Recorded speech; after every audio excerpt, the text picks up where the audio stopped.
Congress working committee के member और बागीदौरा विधायक महेंद्रजीत सिंह मालविया के भाजपा में शामिल होने पर अटकले हैं। शुक्रवार को मालविया ने कहा कि कांग्रेस की स्थिति जो आज देश में हो रही है आप देख रहे हैं। मैं व्यक्तिगत कहूं तो 2013 में सीएलपी में मेरा नाम था, 3 साल तक मंत्री नहीं बनाया गया, फिर अभी सीएलपी में नाम था।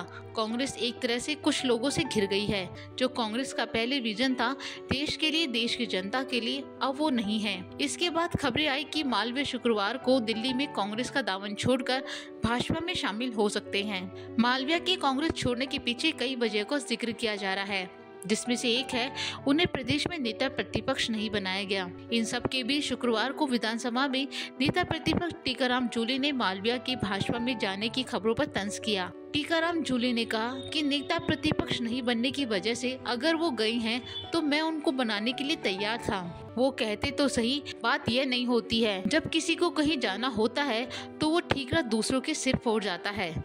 वहीं जूली ने भाजपा पर निशाना साधते हुए कहा कि एक तरफ तो भाजपा 405 सीटें जीतने का दावा कर रही है और दूसरी तरफ दबाव में कांग्रेस नेताओं को ले जा रही है। भाजपा ने भर्ती खोल रखी है। उन्होंने कहा कि इलेक्टोरल बॉन्ड पर सुप्रीम कोर्ट ने निर्णय के बाद भाजपा बौखलाई हुई है। वो कैसे भी करके तीसरी बार सरकार बनाना चाहते हैं। जूली ने कहा अगर भाजपा में इतना ही जीत का आत्मविश्वास है तो वो क्यों कांग्रेस के ही लोगों को अपनी पार्टी में लेना चाहती है। कल भी कहा था अगर इसी बेस पे वो गए हैं तो मैं तो उनको बनाने के लिए तैयार। वो कहते तो सही, बात ये नहीं होती। जब जाने का कहीं मन होता है तो ठीकरा दूसरे पे फोड़ा जाता है, ऐसी कोई बात नहीं है। और रही बात मेरे काम की, मैं मेरा काम भली बात ही जानता हूँ और बनने के बाद में मैंने जो एक नेता प्रतिपक्ष के रूप में जो काम होना चाहिए वो किया है। उसमें मेरे को किसी से सर्टिफिकेट की आवश्यकता नहीं है। वो सर्टिफिकेट मेरी पार्टी और राजस्थान की जनता देगी। दूसरी बात मैं कहना चाहूँगा, आज जिस प्रकार से भारतीय जनता पार्टी ये आने वाले चुनाव के अंदर बौखलाहट के अंदर है, उनको लग रहा है कि वो नहीं जीत रहे हैं, इसलिए वो कांग्रेस के नेताओं को चुन चुन के बुला रहे हैं। उनको कहीं ना कहीं दबाव में या किन्हीं कारणों से बीजेपी के अंदर लेके जा रहे हैं। तो बीजेपी अपने आप में सक्षम है तो कांग्रेसियों की जरूरत क्यों पड़ रही है। आप एक तरफ तो कह रहे हो 400 पार, तो 400 पार में कम हो जाएगी, क्यों कांग्रेस वालों के पीछे पड़ रहे हो। चारों तरफ भर्ती खोल रखी है कि कोई आ जाए, हमारी अब की बार तीसरी बार सरकार आ जाए। मैं ये कहना चाहूंगा, इस देश का किसान, इस देश का युवा, इस देश का गरीब, इस देश का आम नागरिक ये तय कर चुका है कि अब की बार मोदी जी को वापस भेजना है।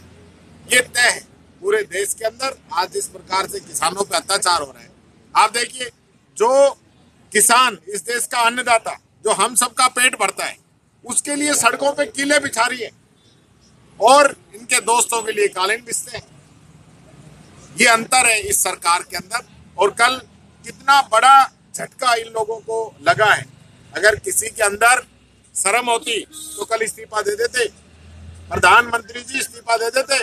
इलेक्टोरल बॉन्ड के ऊपर जो सुप्रीम कोर्ट ने फटकार लगाई है, जो निर्णय दिया है, जिसके लिए राहुल गांधी जी ने उसी समय कहा था कि ये बहुत बड़ा फ्रॉड है, एक प्रकार से काले धन को सफेद धन किया जा रहा है, आज उसमें सुप्रीम कोर्ट ने रोक लगा दी। क्या मॉरल इनके ऊपर, क्या मॉरल बचा है। ये कहें एक तरफ तो भ्रष्टाचार मुक्त की बात कर रहे थे, अब सारा भ्रष्टाचार खुद ही कर रहे हैं।